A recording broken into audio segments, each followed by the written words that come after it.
Larry sent me an email, and he basically said, we got to make sure that we don't seem like we're a couple of middle-aged, boring men. I said, I'm flattered by that, because I'm a bit older, and he has a bit more net worth than I do. Well, thank you. We'll have a conversation about the internet, and we'll have a conversation about Google, and we'll have a conversation about search and privacy, and also about your philosophy and a sense of how you've connected the dots and how this journey that began some time ago has such interesting prospects. Mainly we want to talk about the future. So my first question, where is Google and where is it going? Well, this is something we think about a lot. And our mission we defined a long time ago is to organize the world's information and make it universally accessible and useful. And people always say, is that really what you guys are still doing? And I always kind of think about that myself, and I'm not quite sure. But actually, when I think about search, it's such a deep thing for all of us. To really understand what you want, to understand the world's information. And we're still very much in the early stages of that, which is totally crazy. We've been at it for 15 years already, but it's not at all done. When it's done, how will it be? Well, I guess, I'm thinking about where we're going. Why is it not done? A lot of it is just computing is kind of a mess. Your computer doesn't know where you are, it doesn't know what you're doing, it doesn't know what you know. And a lot of what we tried to do recently is just make your devices work, make them understand your context. Google Now, knows where you are, knows what you might need. So really having computing work and understand you and understand that information, we really haven't done that yet. Still very, very clunky. Tell me, when you look at what Google is doing, where does DeepMind fit? Yeah, so DeepMind is a company we just acquired recently. It's in the UK. Maybe first I'll tell you the way we got there, okay. Which was, looking at search and really trying to understand everything, and also make computers not clunky and really understand you. Like voice was really important. And we said, well, what's state of the art in speech recognition? It's not very good. Yeah. It doesn't really understand you. So we started doing machine learning research to improve that. That helped a lot. And we started just looking at things like YouTube. Can we understand YouTube? But we actually ran machine learning on YouTube, and it discovered cats. Yeah. Just by itself. That's an important concept. In that we realized there's really something here. If we can learn what cats are, that must be really important. Yes. So I think DeepMind, what's really amazing about DeepMind is that it can actually, they're learning things in this unsupervised way. They started with video games, and really just, maybe I can show the video, right. But just playing video games and learning how to do that automatically.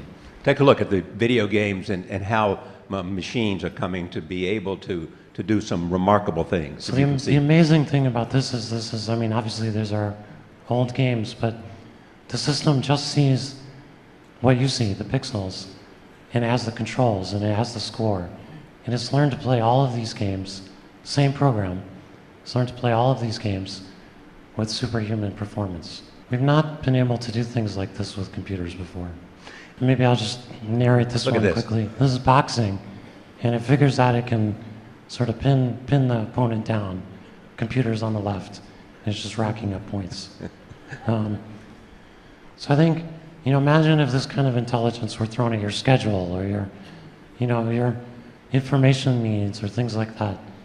We're really just at the beginning of that. Mm-hmm. And that's what I'm really excited about. Mm-hmm. When you look at all that's taking place with DeepMind and the boxing, also a part of where we're going is artificial intelligence. Where are we when you look at that? Well, I think for me, this is kind of one of the most exciting things I've seen in a long time. The guy who started this company, Demas, has a neuroscience and a computer science background. Yeah. He went back to school to get his PhD to study the brain. And so I think we're seeing a lot of exciting work going on that sort of crosses computer science and neuroscience in terms of really understanding what it takes to make something smart and do really interesting things. So, but where's the level of it now, and how fast do you think we are moving? Well, I mean, this is kind of the state of the art right now, and understanding cats on YouTube and things like that, improving voice recognition. We used a lot of machine learning to improve things incrementally. But I think for me, this example is really exciting because it's one program that can do a lot of different things. Yeah, I don't know if we can do this, but we've got the image of the cat. It would be wonderful to see this. This is how machines looked at cats and what they came up with. Can we see that image? Yeah. There it is. Can you see the cat? Designed by machines, seen by machines. That's right. So this is learned from just watching YouTube. And there's no training, no notion of a cat, but this kind of concept of a cat is something important that you would understand, and now that the machines can kind of understand. Yeah, maybe just finishing also on the search part. You know, I started with search, really understanding people's context and their information. I did have a video I wanted to show quickly on that that we actually found in Yes. Not long ago, I planted a crop of potatoes. Then suddenly they started dying one after the other. Checked out the books and they didn't tell me much. So I went and I did the search. Potato diseases. One of the websites told me that ants could be the problem. It said sprinkle wood ash over the plants. Then after a few days, the ants disappeared. I got excited about the internet. I have this friend, he really would like to expand his business. So we went with him to the cyber cafe and we checked out several sites. When I met him next, he was going to put a windmill at a local school. I felt proud because something that wasn't there before was suddenly there. I realized that not everybody can be able to access what I was able to access. I thought that I need to have an internet that my grandmother can use. And so I thought about a notice board, a simple wooden notice board. When I get information on my phone, I'm able to post the information on the notice board. So it's basically like a computer. I use the internet to help people. I think I'm searching for a better life for me and my neighbors. So many people have access to information, but there's no follow-up to that. I think a follow-up to that is no knowledge. When people have the knowledge, they can find solutions without having to be helped out. Information is powerful, but it is how we use it that will define us.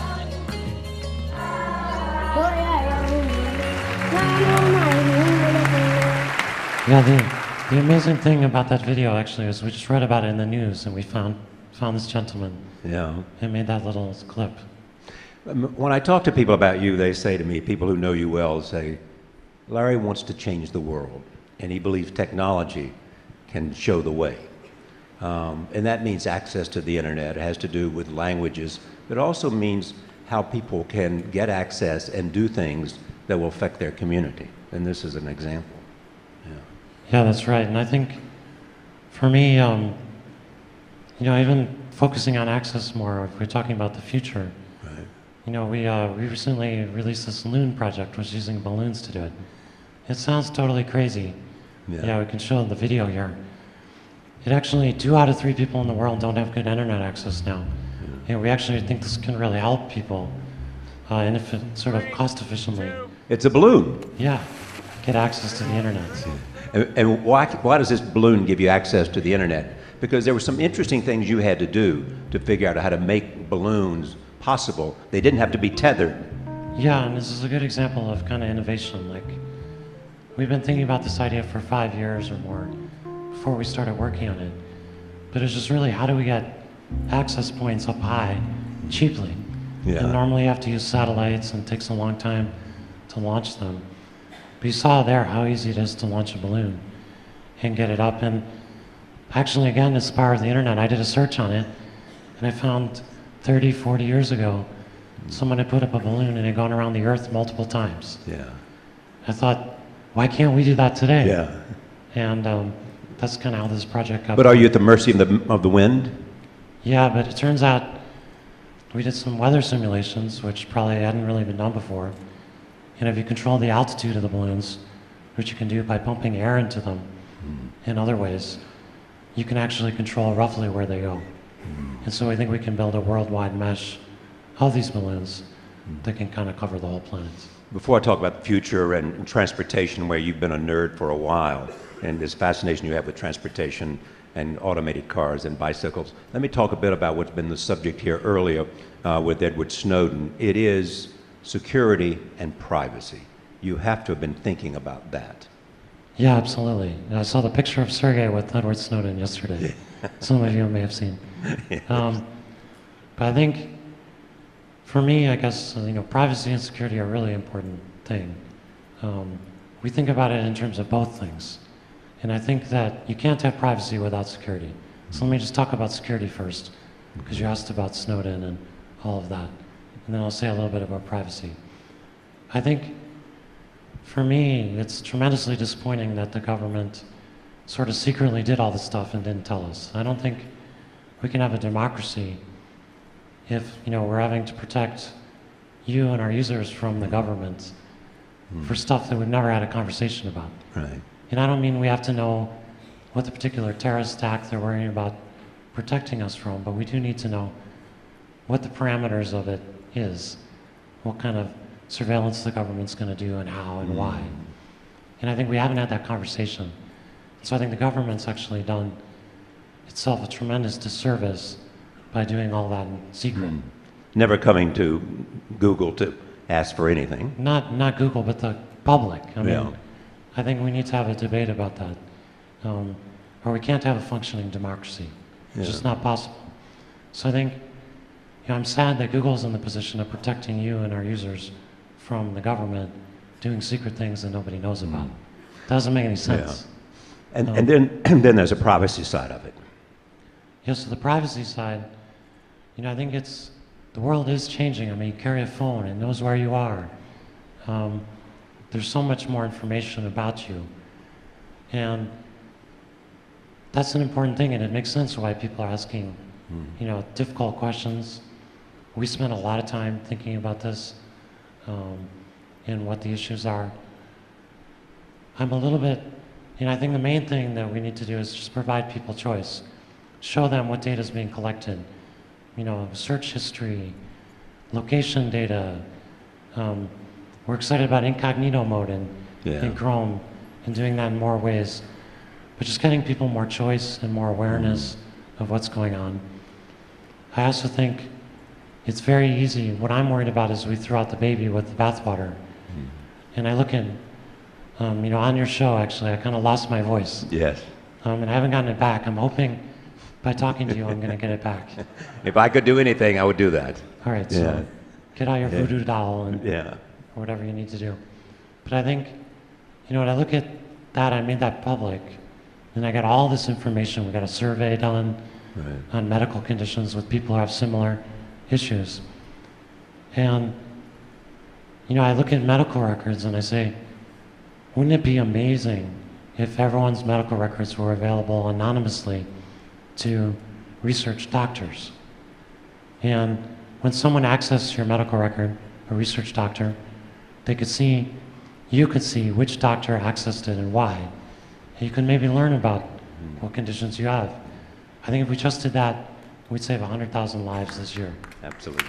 So Let me go. I guess I'm just very worried that with internet privacy, we're doing the same thing we're doing with medical records, is we're throwing out the baby with the bathwater, and we're not really thinking about the tremendous good that can come from people sharing information with the right people in the right ways. And the necessary condition that people have to have confidence that their information will not be abused. Yeah, and I had this problem with my voice stuff. I was scared to share it. Right. Sergey encouraged me to do that, and it was a great thing to do. And the response has been overwhelming. Yeah, and people were super positive. We got thousands and thousands of people with similar conditions, which there's no data on today. So it's a really good thing. So talking about the future, what is it about you and transportation systems?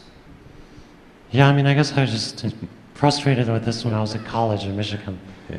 I had to get on the bus and take it and wait for it, and it was cold and snowing. Yeah. I'm like, I did some research on how much it cost, and yeah, I just became a bit obsessed with transportation systems. Yeah. And that began the idea of an automated car. Yeah, but 18 years ago, I learned about people working on automated cars, and I became fascinated by that. And again, it takes a while to get these projects going, but you know, I'm super excited about the possibilities of that improving the world. There's 20 million people or more injured per year. Yeah. It's the leading cause of death for people under 34 in the U.S. So you're talking about saving lives. Yeah, and also saving space and making life better. You know, Los Angeles is half parking lots and roads, half of the area. And most cities are not far behind, actually. And I mean, it's just crazy that that's what we use our space for. And how soon will we be there? I mean, I think we can be there very, very soon. I mean, we've driven, you know, well over 100,000 miles now, totally automated. You know, I think I'm super excited about getting that out quickly. But it's not only, you're talking about automated cars, you also have this idea for bicycles. Well, at Google, we got this idea that we should just provide free bikes to everyone. Yeah. And that's been amazing. Most of the trips, you know, you just see bikes going everywhere, and the bikes wear out. They get used 24 hours a day. But you want to put them above the street, too. Well, I said, how do we get people using bikes more?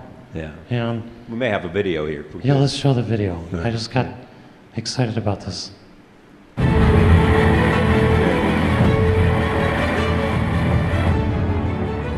So this is actually how you might separate bikes from cars with minimal cost.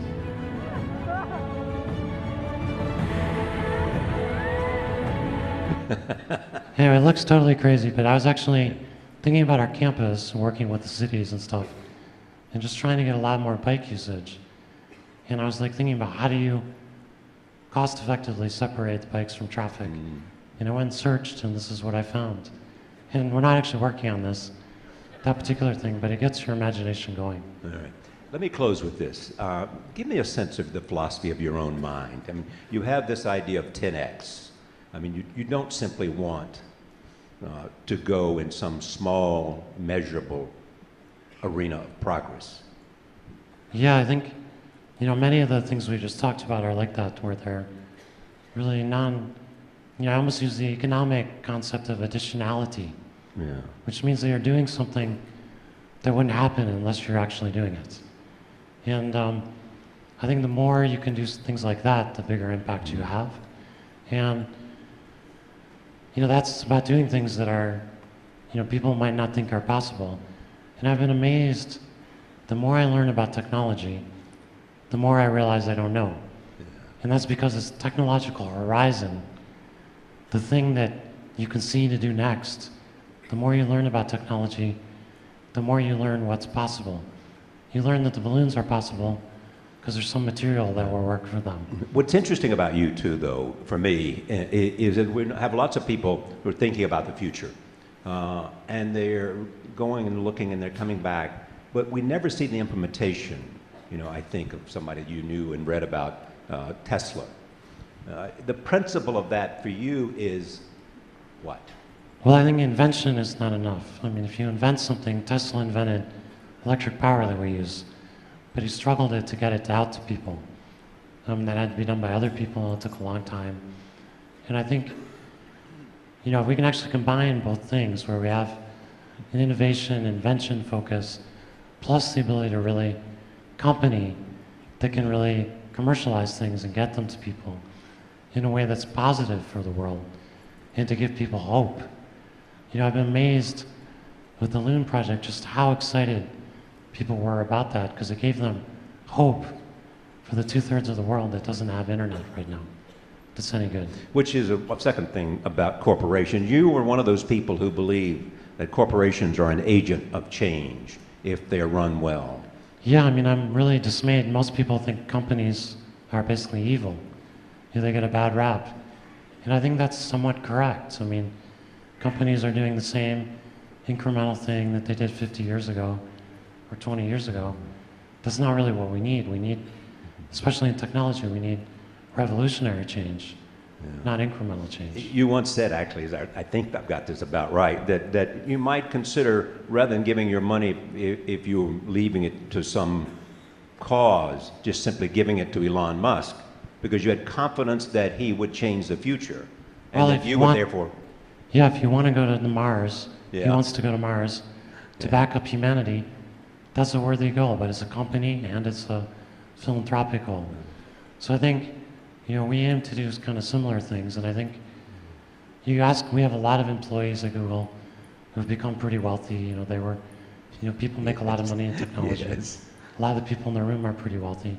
You're working because you want to change the world, you want to make it better. And why isn't the company that you work for worthy not just of your time, but your money as well? But we don't have a concept of that. That's not how we think about companies. And I think it's sad because companies are most of our effort. They're where most of people's time is, where a lot of the money is. And so I think I'd like for us to help out more than we are. When I close conversations with lots of people, I always ask this question. What state of mind, what quality of mind is it that has served you best? People like Rupert Murdoch have said curiosity, and other people in the media have said that. Bill Gates and Warren Buffett have said focus. What quality of mind, as I leave this audience, has enabled you to think about the future and at the same time change the present? I think the most important thing, I looked at lots of companies and why I thought they don't succeed over time. We've had a more rapid turnover of companies. And I said, what did they fundamentally do wrong? Like, what do those companies all do wrong? And usually it's just they miss the future. And so I think, for me, I just tried to focus on that and say, what is that future really going to be? And how do we create it? And how do we cause, our organization to really focus on that and drive that at a really high rate? And so that's been curiosity, has been looking at things people might not think about, working on things that no one else is working on, because that's where the additionality really is. And be willing to do that, to take that risk. Look at Android, I felt guilty about working on Android. When it was starting, it was a little startup we bought. It wasn't really what we were really working on. I felt guilty about spending time on that. That was stupid. That was the future, right? That was a good thing to be working on. It is great to see you here. It's great to hear from you, and a pleasure to sit at this table with you. Thanks, Larry. Thank you.